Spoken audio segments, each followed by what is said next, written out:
Alors, dans cette activité, on va parler d'un satellite, un satellite qu'on dit géostationnaire qui va tourner autour de la Terre ici.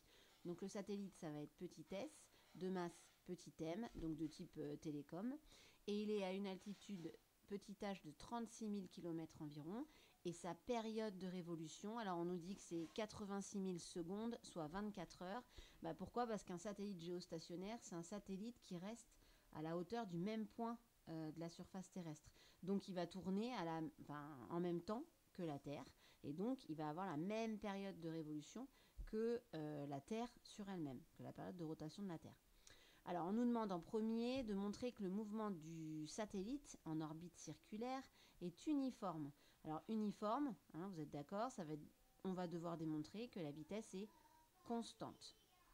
Alors, au niveau de ce que vous allez avoir à faire, système, référentiel, bilan des forces. Donc le système satellite géostationnaire, le référentiel géocentrique, puisque là c'est centré sur la Terre, et on va considérer qu'il est galiléen. Au niveau de l'inventaire des forces, il n'y a que la force d'interaction gravitationnelle exercée par la Terre sur le satellite. Et cette force, elle est comment? Le satellite est attiré par la Terre. Donc vous allez avoir une force dirigée suivant la direction de la droite OS, le sens de S vers O et la valeur, évidemment, à déterminer si on nous le demande. Alors, on applique la deuxième loi de Newton, somme des forces extérieures égale m du satellite fois l'accélération du satellite, ce qui nous donne que la force d'interaction gravitationnelle exercée par la Terre sur le Soleil égale ma, donc la masse du satellite fois son accélération, et on arrive à l'accélération égale la force d'interaction gravitationnelle de la Terre sur le satellite sur sa masse. Or, on sait que la force d'interaction gravitationnelle, son expression, c'est G fois la masse du satellite fois la masse de la Terre autour de laquelle il tourne sur la distance entre le satellite et la Terre au carré. Attention ici, la distance entre la Terre et le satellite, c'est pas que h, parce qu'on a aussi la Terre ici, ça n'est pas représenté, mais la Terre qui a un rayon grand R. Donc, on tiendra compte du rayon de la Terre, et donc la distance entre le centre haut de la Terre et le satellite, ce sera le rayon de la Terre plus h. D'où le r plus h au carré et petit r pour le rayon de la Terre. Pourquoi petit n ici? Alors petit n, c'est le vecteur unitaire normal du repère de Freinet. Et si on regarde ici l'expression, la force exercée par la Terre sur le satellite, sa valeur, c'est ça là, grand G petit m fois grand mt sur r plus h au carré. Et sa direction et son sens seraient donnés par petit n. Or, on regarde, petit n est radial et centripète, d'accord? Et la force d'interaction gravitationnelle est également radiale et centripète. Donc, même direction et même sens que ce vecteur petit n. Donc, relation vectorielle pour la force exercée par la Terre sur le satellite. Donc, on arrive du coup à l'accélération égale cette expression vectorielle de la force sur m. Or, m, on l'a en haut, on l'a en bas, donc il s'annule. Donc, on arrive à l'accélération qui vaut grand G fois mt sur r plus h au carré fois le vecteur n. Donc ça veut dire que l'accélération a la même direction et le même sens que le vecteur petit n. Donc ça veut dire que l'accélération est radiale et centripète également.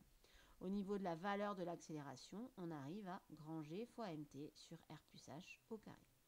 Alors on a vu précédemment que pour un mouvement circulaire quelconque, l'accélération pouvait être divisée en deux composantes. La composante tangentielle, dv sur dt, fois le vecteur tau ou t ici, vecteur tangentiel, vecteur tangent, plus v carré sur la distance représentant le rayon de l'orbite, donc ici c'est r plus h, sur le vecteur normal petit n du repère de Freinet. Or, si on identifie les deux ici, on voit qu'on a uniquement la composante sur petit n, donc on n'a que ça. La composante sur tau, elle est nulle. Donc ça veut dire que dv sur dt fois t, ici, égale vecteur nul. Donc dv sur dt égale vecteur nul. Si la dérivée de la vitesse est nulle, ça veut dire que la vitesse est une constante. On cherche la fonction qui aura comme dérivée 0 et c'est une constante. Donc v est une constante. Donc ça veut dire qu'on a un mouvement uniforme. Voilà pour la première question. La deuxième question.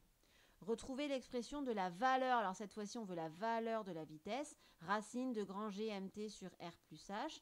Alors, on sait que l'accélération, elle est suivant le vecteur n. Et on connaît sa valeur.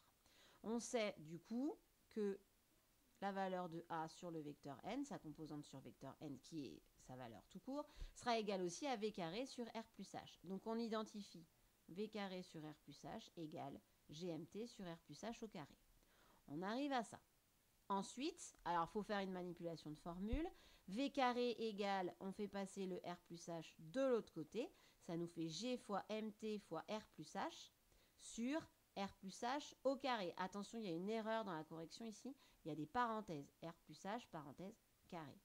Du coup, R plus H sur R plus H au carré, il y a un R plus H qui s'en va. Et on arrive à V égale racine carrée de GMT sur R plus H. Dernière question. En déduire l'expression de la période de révolution du satellite, c'est-à-dire le temps, la durée que va mettre le satellite à faire tout le tour. Or, tout le tour de l'orbite, c'est 2π fois le rayon de l'orbite. C'est le périmètre du cercle, d'accord? Or, le rayon de l'orbite, on a dit que c'était h plus le rayon de la Terre. Donc, ce sera 2π fois r plus h.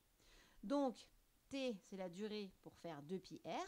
Donc, comment je fais? J'ai la vitesse. La vitesse, c'est la distance parcourue sur la durée.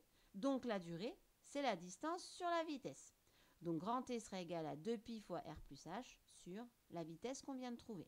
Bon, alors après, c'est des maths. 2π r plus h sur la racine carrée de gmt sur r plus h. La technique, évidemment, c'est d'élever t au carré. Donc, ça fait t carré égale tout ça au carré.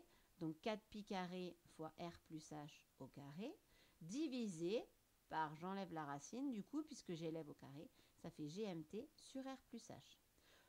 Le r plus h qui est ici, on le fera passer au-dessus, donc ça fera 4π carré fois r plus h au cube sur gmt. Donc ça, c'est t carré. Ensuite, on trouve t. T égale la racine carrée de tout ça. Ce sera racine carrée du coup de 4π carré fois r plus h au cube divisé par gmt. Et comme on a la racine carrée de 4π carré fois quelque chose, on peut sortir le 4π carré parce que racine carrée de 4π carré, ça fait 2π. Donc on arrive à grand T égale 2π fois racine carrée de r plus h au cube sur gmt. Là, le passage est direct, c'est pour ça que je l'ai fait oralement. Si vous voulez, écrivez-le pour bien retrouver ce qu'il faut ou essayer de le retrouver tout seul. Voilà, voilà.